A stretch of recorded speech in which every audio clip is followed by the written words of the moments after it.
Bismillahirrahmanirrahim. Alhamdulillahirabbil alamin wassalatu wassalamu ala asyrafil anbiya wal mursalin sayyidina maulana Muhammadin wa ala alihi washabbihi ajma'in. Amma ba'du. Alhamdulillah, pada pagi ini kita bisa istiqomah. Semoga selalu Allah Ta'ala berikan taufiknya kepada kita semua untuk selalu bisa melakukan taat. Tanpa taufik dari Allah Ta'ala tentunya tidak ada kemampuan kita untuk melaksanakan taat. Tidak ada kekuatan sedikit pun dari kita yang bisa mendorong kita melakukan taat kecuali hanya karena adanya taufiknya Allah Ta'ala. Semoga Allah Ta'ala tidak melepas dan malah selalu menambah kekuatan kita untuk selalu menambah taat, menambah keikhlasan, menambah keluasan kita dalam berpikir, keluasan kita dalam bermasyarakat. Alhamdulillah, pada pagi ini kita akan membacakan doa kita, yaitu kitab Bidayatul Hidayah karangan Imam Al-Ghazali. Sesuai namanya, yaitu Bidayatul Hidayah, pemulaan untuk mendapatkan hidayah. Tentunya di awal pagi ini semoga menjadi sabahul khair, pagi yang baik, sehingga dimulai dengan mencari ilmu, silaturahim, sholat berjamaah, baik melakukan aurad-aurad dan hal kebaikan lainnya.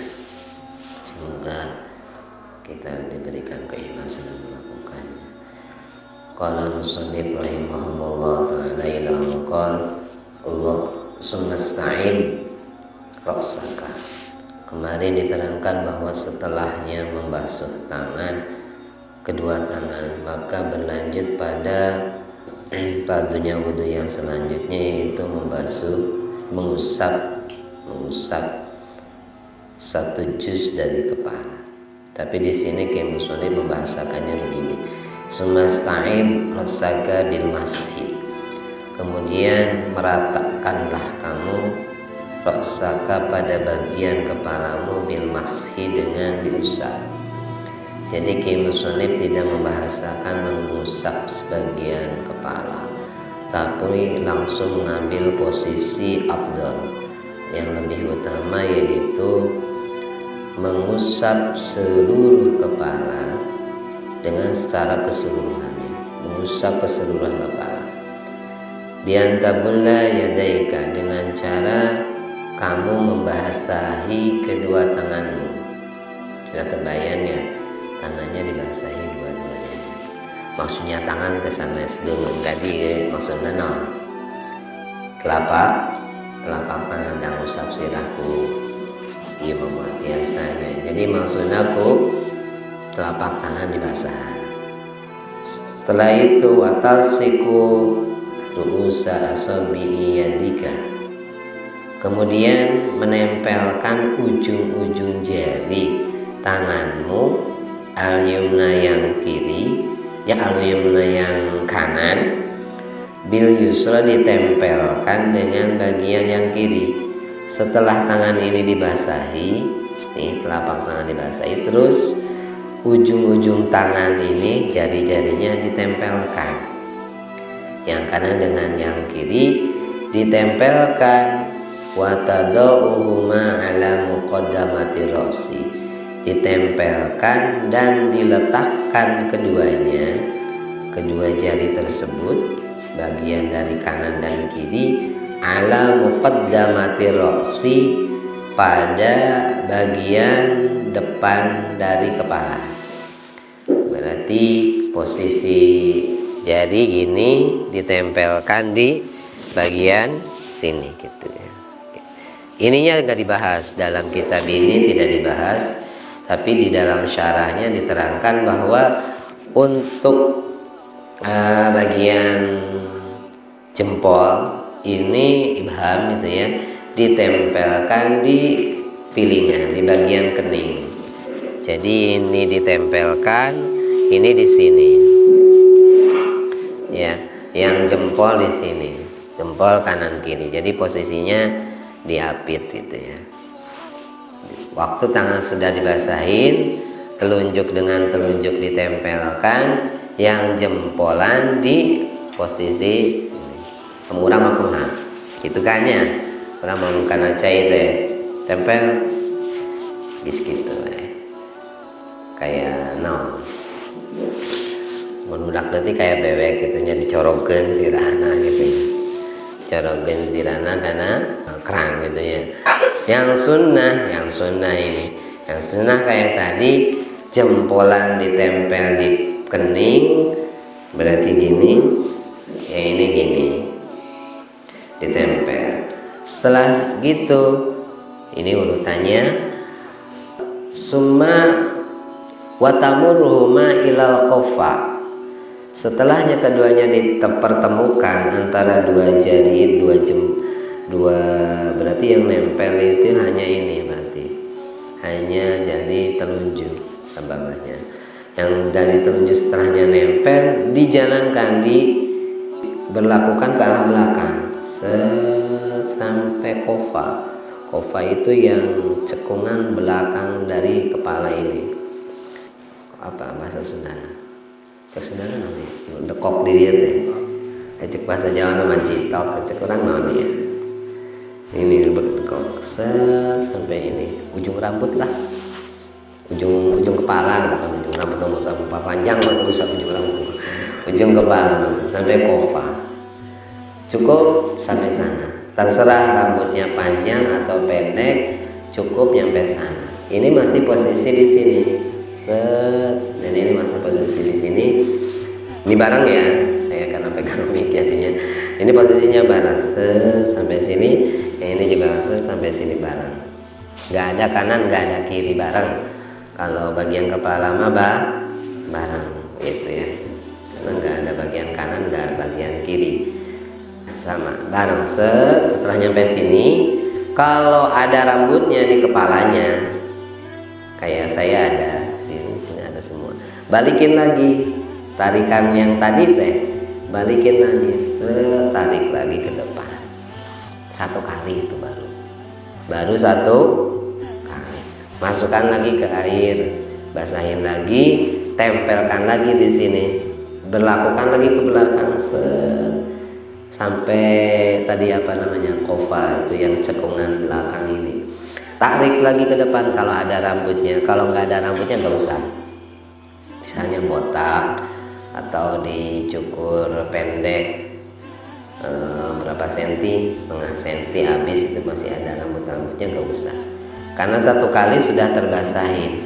Tujuannya dibalikan kayak tadi, tujuannya biar air ini bisa nyampe pada keseluruhan rambut yang ada di kepala dan kepalanya terbasahin. Tujuannya itu biar saksi kebaikan di kepala ini menjadi rata, saksi kebaikan, dan biar juga dosa-dosa yang ada di kepala ini hilang gitu ya, rontok dengan rontoknya air wudhu, dengan rontoknya air wudhu.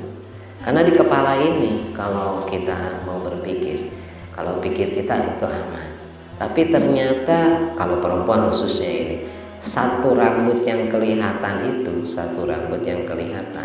itu bisa menjadi satu rambut dari api, satu rambut dari api. Kalau megaloman mah ada filmnya, ya bagus nih filmnya. Atau siapa, ada lagi walinya Allah Ta'ala yang berambut api, gitu ada. Tapi divisualkan dalam film itu megaloman, padahal ada sebagian walinya Allah seperti itu ya. Tapi itu tidak bermanfaat kalau di akhirat nanti, itu justru malah menyakitkan. Satu rambut yang kelihatan itu bisa jadi api neraka.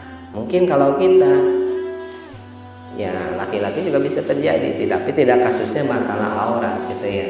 Tidak jadi mungkin kita berhias diri, ngaca, terus ngepresan rambut terus untuk tujuan yang tidak halal. Karena biasanya mahkotanya Perempuan ya rambutnya, laki-laki pun kadang kayak perempuan ikut-ikutan, yang diurusin rambut kepala, terus limit gitu ya, cari minyak yang mahal sampai rapi kemana-mana bawa-bawa sisir itu. Bisa jadi ada sesuatu kesalahan dari niat kita. Mungkin niatnya bagus, bukan berarti tidak boleh sisir, karena bersisir itu kan bagian dari sunnah. Ya, berminyak rambut itu bagian dari sunnah. Tapi ketika niatnya salah, itulah yang menjadi salah. Lah, kesalahan kita mungkin itu waktu itu kecil, karena dosa-dosanya dosa-dosa kecil. Tidak ada ancaman dalam hadis, tidak ada ancaman dalam Al-Quran. Jadi dikategorikan bisa jadi dosa kecil.